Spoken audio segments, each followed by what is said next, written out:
உங்கள் இந்த transition journey பற்றி கொஞ்சம் எக்ஸ்பிளைன் பண்ண முடியுமா? நான் 2008 இன்ஃபோசிஸில் பிளேஸ் ஆயிருந்தேன். ஒரு 4 வருஷம் சிஸ்டம்ஸ் இன்ஜினியராக நான் ஒர்க் பண்ணேன் இன்ஃபோசிஸில்.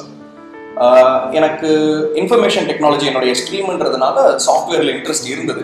பட் அதையும் தாண்டி லாங்குவேஜ் மேலே அதிகப்படியான ஆர்வம், அதை பிள்ளைங்களுக்கு சொல்லிக் கொடுக்கணுன்ற ஆர்வம் நிறைய இருந்தது. அப்போ நான் இன்ஃபோசிஸில் இருந்தப்பவும் கூட கம்யூனிகேட்டிவ் இங்கிலீஷ் சார்ந்த எக்ஸ்போஜர்ஸை பார்த்துட்டே இருந்தேன். அப்போ தான் 2009 டோஸ்ட் மாஸ்டர்ஸ் அப்படின்ற வேர்டுக்கு அறிமுகமானேன். இன்ஃபோசிஸில் இருக்கும்போது, மேங்களூர் டிசியில் இருக்கும்போது. அப்போ அந்த கிளப்புக்கு போகிறேன்.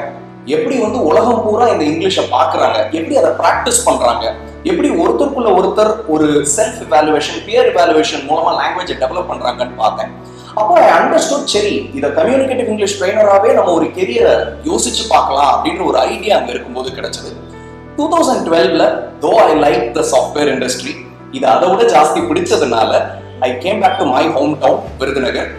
இங்கே பி ஹைவ் அப்படின்ற பேர்ல we started a company.